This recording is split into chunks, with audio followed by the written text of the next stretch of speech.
Brad Stevens deserve for how much success the Celtics team has had this year? He's the best coach in the NBA. He deserves an enormous amount of credit, yet he still might be getting a disproportionate amount of the credit. Let me set the table a little bit about who Brad Stevens is. He's not only a guy that took Butler to the national championship game with Gordon Hayward, but then when Gordon Hayward left, he took Butler back to the national championship game when its best player was Shelvin Mack. So his college credentials were impeccable. He then is the rare college coach that transitions seamlessly into somehow, possibly, maybe even a better pro coach than he was college coach. But when we talk about the Celtics, we can't talk about them as if it's Brad Stevens and a bunch of Sullys they found at Dunkin' Donuts on ugly Mass Street. Right, like Cece made a great point earlier about the draft capital they've used to put together this team. Danny Ainge deserves as much credit as any GM in basketball for how he's put this team together. And these young players and veterans and Al Horford deserve credit for playing up to their maximum potential. So I go 33, 33, 33, the coach, the GM, and the collective players. You have to give all of them some credit. Players hate when they're well coached, that when they make shots or they make plays, that the coach gets credit for it. You know, Jaylen Brown knocks down the three. We're giving Brad Stevens credit for it. Should he really get credit? Absolutely not. But on the flip side, players, what we do love is we love coaches that are very, very bright, that not only will challenge us, but they will challenge you in the sense that they give you a sense of peace and confidence. During the course of the game, LeBron will be stressed out worrying about, okay, what we're going to do, what's going to be our next move.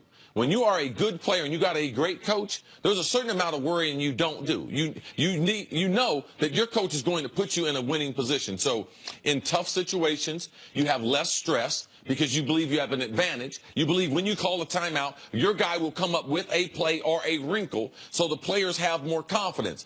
In critical situations, they don't worry as much. They have more confidence with the plays that are drawn up because the success of the coach, so the players buy into it. You're like, wow, players always buy into plays. No, they don't.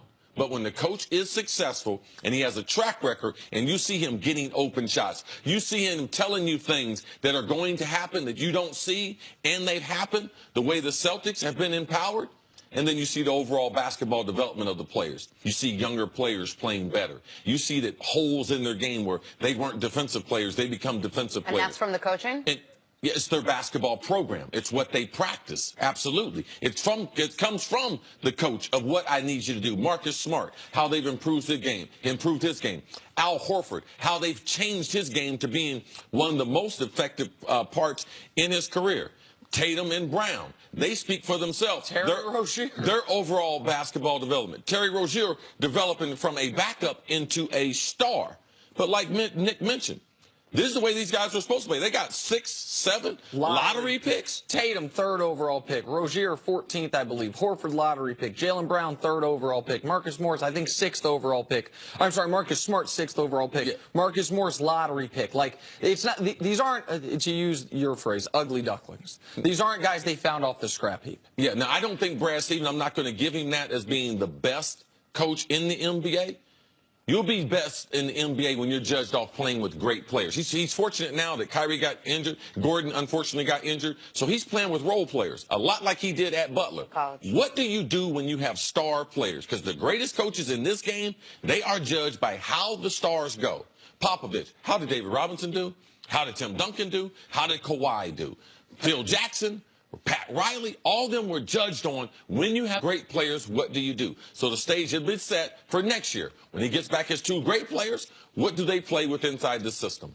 Well explained. All right, moving on. As far as the Cavs are concerned, second verse better not be the same as the first. Game 1 of the Eastern Conference Finals did not go according to plan for LeBron. Scored just 15 points, turned the ball over 7 times, and had 0 answers for the Boston Celtics. What's up, CC? Look at almost every highlight with LeBron. There's almost 5 guys within 1 or 2 steps of him getting the basketball. Oh. That's the thing that I think is going to be a problem. When you watch tonight's game, it's not going to be about beating one guy. So a legendary performance, it would be on the top of one of his performances. He's able to get through that type of defense. All right, but teammate Tristan Thompson isn't doubting that the King will show up tonight. Do we have the sound or we don't have the sound? Well, Tristan Thompson basically saying said he's going to have a legendary performance that Chris was alluding to. They have to have a legendary performance from LeBron. Period, point blank. He's got the biggest burden of any player in the league, and he should. He's the best player in the league. He is obviously in the argument for the best player ever. This is, to a degree, not quite what he signed up for, but close to it. Goes back to Cleveland, puts the burden of that city on his back. City has no championships, wins him a title, stays there to go do it some more. Now, he didn't know this season was going to go the way it had. He didn't know the Kyrie trade was going to happen. But you are where you are. And how has LeBron responded this postseason? Every time he's had a mediocre game, much less a bad game, which he was bad in game one, he's responded with a monster game. How have the Cavs done? Well, every game LeBron scored at least 30 this postseason, they have won. Every game he's made at least 12 shots, they have won. So what do I expect from LeBron?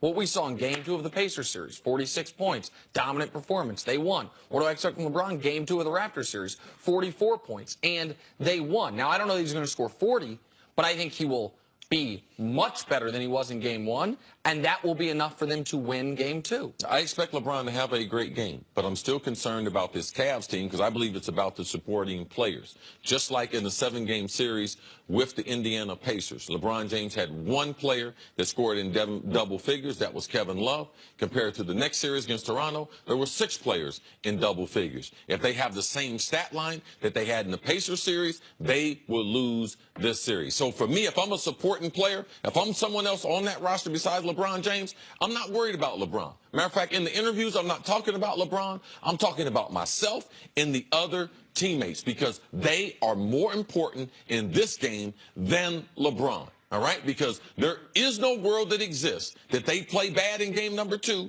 and they win. LeBron would have to score 50. So you don't think they can, for a game, do what they did against the Pacers? Which is the supporting cast be awful and LeBron be so good that they steal a win? I don't think that's going to happen. And if I was a supporting player, I wouldn't be sitting around talking about LeBron being legendary. All right? Because you're sitting back waiting for him to do something, and you're not putting the emphasis on yourself, which you should. If you're LeBron James, do you come out with the focus that I just need to do this because the only way we win is when I know that I do this, or I need to get these guys going quickly? Game 2 against Indiana, that's the game where he scored 16 straight to start the game, mostly on jump shots.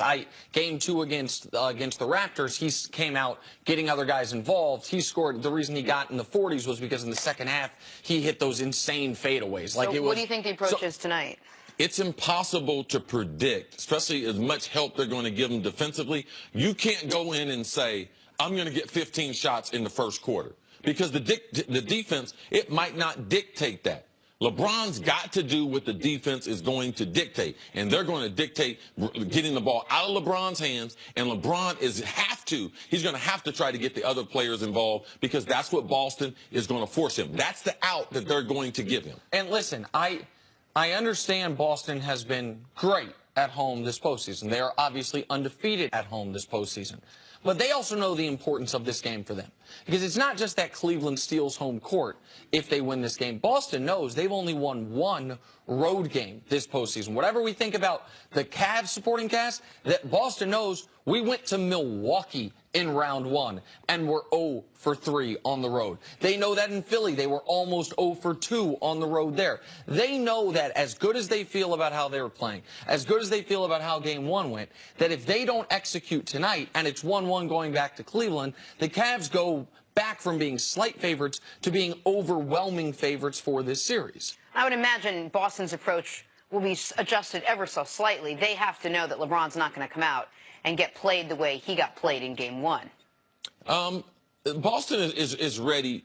They'll be ready for the Cavs. Like, I expect Boston to be ready. The thing we know about Boston compared to about Cleveland, we don't know what kind of counterpunch they're going to have. Boston has shown that they will have some type of counterpunch defensively. Offensively, they run a number of different sets to get guys wide open looks. I plan on them continuing that in game number 2. And I know you don't love that Ty Lue, it looks like, it's not official, but it sure looks like he's inserting Tristan Thompson into the starting lineup. We believe that while he'll be the starting center in place of Love, of course, will stay in the starting lineup. It would be Kyle Korver that goes to the bench. I like that for them defensively. I particularly like that now they have more scoring punch off the bench. Because with Korver going to the bench, you have what has been your third most reliable player, LeBron, Love, Korver, coming off the bench instead of Jeff Green, who's been hit or miss, Clarkson, who's been just miss, Rodney Hood, who's been just miss when he'll go into these games. Kyle Korver is one of the guys who's been to a finals with you, who you know can knock down shots. So I do think, even if you think their starting lineup takes a bit of a hit with Tristan going into it, I think their bench unit gets better. Listen, the Cavs are nothing if not consistent. This is the exact same conversation we've had from day one, that it's LeBron James and the supporting cast. And they got themselves through the regular season. They got themselves through the postseason. Maybe this is their recipe. Maybe this is the way they do it. So we'll see what happens.